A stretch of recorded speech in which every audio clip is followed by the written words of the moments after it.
हे बघा, हा मी कनेक्टर आणला आहे, बाजारात मिळतं ते 50 रुपयाला. हे कनेक्टर म्हणजे काय, कधी आपल्याला स्विच वेगळा करायचा असेल तर आपण हे इथून ओपन करू शकतो आणि वेगळं करू शकतो.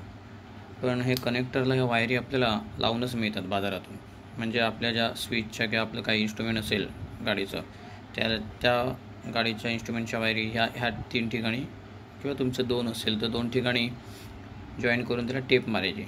पण टेपिंग करण्यापेक्षा जर डायरेक्ट इथे ह्या ठिकाणी जर त्या स्विचच्या वायरी आपण केल्या तर कसं होईल, तर हे काढता येत नाही. आतमध्ये लॉक असतात ह्या ठिकाणी.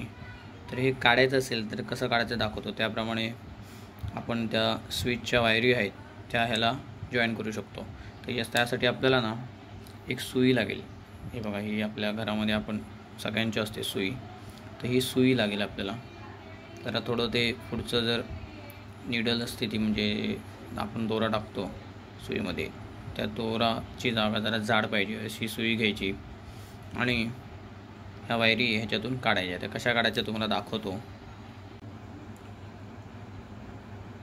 हा बघा, ही आता मी सुई घेतली आहे आणि ह्या ठिकाणी बघा 1, 2 आणि 3 ठिकाणी इथे त्याचे लॉक असतात. आपल्याला काय करायचं आहे, ते ह्या ठिकाणी सुईची अशी चप्पट बाजू, अशी उभी नाही, अशी चप्पट बाजू आहे ती आत घालायची, अशी घालायची आतमध्ये. हे बघा, अशी घातली की ना हे असं आपल्याकडे ओढायचं.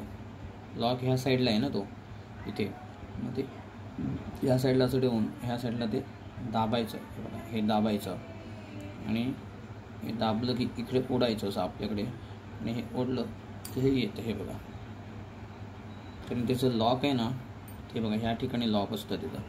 हे बघा, हे लॉक आहे. हे लॉक आतल्या तसं दाबलं जातं. हे बघायचं आणि ते निघतं. तसंच हे बाकीचे पण तसंच आत ढकलायचं आणि आपल्याकडे दाबायचं. दाबलं की हे आलं. हे बघा, हे तिसरं पण तसंच.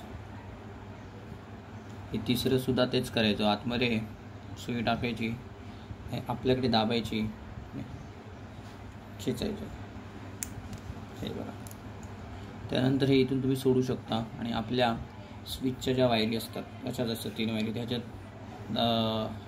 लावून हे पण दाबून टाकायचं. नंतर ही लॉक लावताना फक्त जरा हे वर उचलायचं थोडंसं वर, कारण आपण सुईमुळे ते आत दाबलेलं असतं ना, ते असं वर उचलायचं आणि आत ढकलायचं. तर